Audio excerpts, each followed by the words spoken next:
Hello all of you, this is Mr. Abhijit Anand Ayode, lecturer at Praveen Patil College of Diploma Engineering and Technology, Bhinder.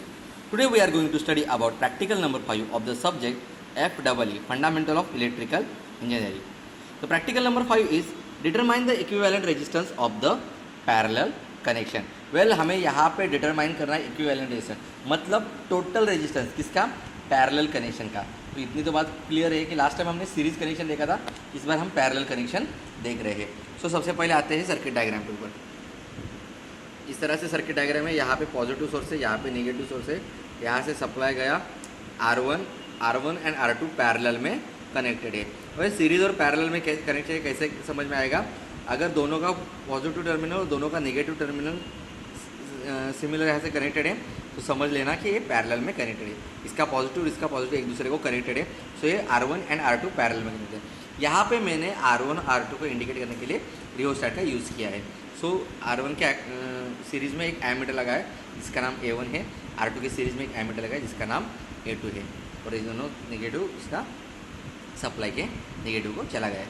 सो बात करते हैं कौन कौन से resource लगने वाले हैं। EMF सोर्स मतलब DC रेगुलेटेड सप्लाई सोर्स हमें यहाँ पे यूज़ करने वाला है। एक नंबर ऑफ क्वांटिटी 1, उसके बाद हम यहाँ पे वोल्टमीटर यूज़ करेंगे। वेल हमारा जो DC रेगुलेटेड सप्लाई है उसमें डिस्प्ले है वोल्टमीटर का, सो हमने यहाँ पे यूज़ नहीं किया तो भी चलेगा। अगर वोल्टमीटर का डिस्प्ले नहीं है, एनालॉग है, सो यहाँ पे हमें वोल्टमीटर अक्रॉस में कनेक्ट करना ही पड़ेगा। ओके, उसके बाद एमीटर, यहाँ पे एमीटर 2 लगने वाले हैं क्योंकि हम 2 रेजिस्टेंस यहाँ पे ले रहे हैं, R1 and R2। So ammeter यहाँ पे 2 लगेंगे। उसके बाद रेजिस्टेंस जो कि वेरिएबल रेजिस्टेंस है, और यहाँ पे हम 2 रेजिस्टेंस लेंगे। तो सबसे पहले देखते हैं, हम बात करते हैं कि कौन कौन से सप्लाई सोर्स यहाँ पे लगना है। यहाँ पे देखो ए DC रेगुलेटेड पावर सप्लाई, यहाँ पे वोल्टेज इंडिकेट हो रहा है, सो दैट्स वाई हमें सेपरेटली अक्रॉस वोल्टेज लगाने की ज़रूरत यहाँ पे नहीं है। एक बात याद रखो, जब पैरेलल कनेक्शन होता है तो वोल्टेज कांस्टेंट होता है, और जब सीरीज़ कनेक्शन होता है तो करंट कांस्टेंट होता है। यहाँ पे पैरेलल वोल्टेज है मतलब वोल्टेज कांस्टेंट है, सो यहाँ पे जो इंडिकेट करेगा वही वोल्टेज कांस्टेंट रहेगा। लेकिन पैरेलल कनेक्शन में करंट सीरीज़ में कनेक्शन होता है हर एक रेजिस्टेंस में, सो दैट्स वाई वो कांस्टेंट नहीं रहेगा। उसके बाद यहाँ पे 2 रियोस्टेट हमें दिखाई दे रहे हैं, ये है R1 एंड ये R2। उसके बाद यहाँ पे मल्टीमीटर मैंने यूज़ किया as a ammeter, A I1 और ए I2। सो देखते पहले, सबसे पहले कनेक्शन किस तरह से। यहाँ पे हमने देखा कि पॉजिटिव से सप्लाई गया है R1 के पॉजिटिव में, सिमिलरली पॉजिटिव से ये सप्लाई गया है R1 के पॉजिटिव को। उसके बाद R1 का पॉजिटिव R2 के पॉजिटिव को कनेक्टेड है। यहाँ पे आप देख सकते हैं कि R1 का पॉजिटिव और R2 का पॉजिटिव एक दूसरे से कनेक्टेड है। R1 के नेगेटिव एमीटर A1 के पॉजिटिव को कनेक्टेड है। सिमिलरली ये R1 है पॉजिटिव का, ये नेगेटिव टर्मिनल A1 को मतलब 10 एम्पियर को यहाँ पे कनेक्टेड है। ओके, उसके बाद हम देखते हैं कि A1 एंड A2 का नेगेटिव एक दूसरे को शॉर्ट है, तो यहाँ पे इसका कॉमन और इसका कॉमन एक दूसरे को शॉर्ट हमने किया है। यहाँ पे फिर से देखते हैं, पॉजिटिव टर्मिनल R1 का R2 के पॉजिटिव को कनेक्टेड है। उसके बाद R2 का नेगेटिव A2 के पॉजिटिव को कनेक्टेड है, R2 का नेगेटिव A2 के पॉजिटिव को कनेक्टेड है, और दोनों का कॉमन शॉर्ट है, और दोनों की कॉमन से आगे जाएगा सप्लाई के नेगेटिव को। यहाँ से देखो सप्लाई के नेगेटिव को है।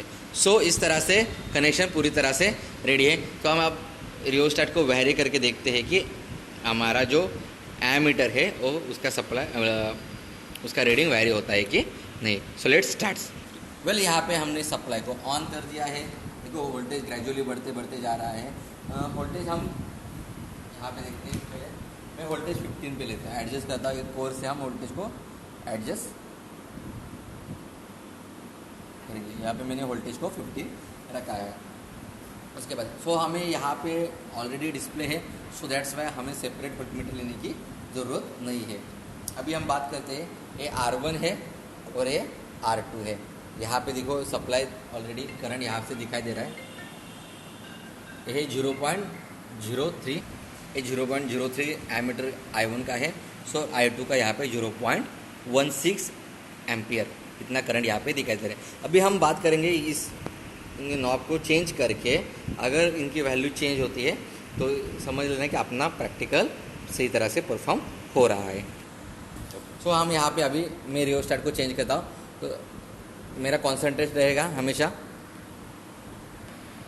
सो मेरा कॉन्सेंट्रेट रहेगा कि हमेशा ये मेरी रीडिंग वैरी होती है कि नहीं, मैं देख लूँगा। ये भी दोनों की रीडिंग देखते हैं हम। चलो मैं वैल्यू चेंज करते जा रहा हूँ। जैसे वैल्यू मैंने चेंज करी, यहाँ पे देखो 5 हो गया,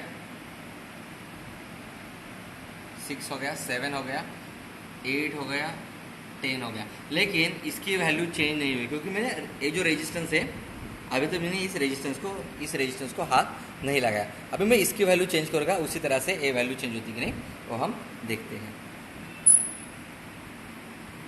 वैल्यू चेंज होते हमें दिखाई दे रही है, लेकिन ये वैल्यू चेंज होते समय ये वैल्यू अपनी फिक्स 9, 10 जो भी अभी हाँ जो वैल्यू है उस पर रहेगी। इसकी वजह से इसकी वैल्यू चेंज नहीं होती, लेकिन इसकी वैल्यू बढ़ते ही जहाँ भी हमें क्लियरली दिखाई दे रहा है।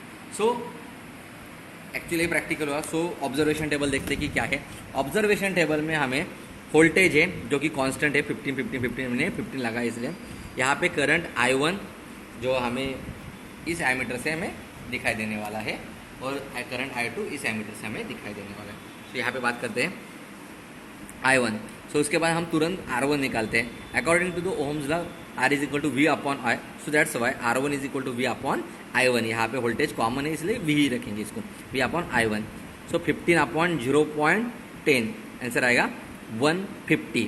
ओके, सिमिलरली I2 मेरा आया था 0.21 और V मेरा 15 है, so that's why R2 is equal to 15 upon 0.21 V upon I2। तो आंसर आएगा 71.43। लेकिन ये तो R1 आया और R2 आया, मुझे इक्विवेलेंट रेजिस्टेंस निकालना है। इक्विवेलेंट रेजिस्टेंस RT निकालना है।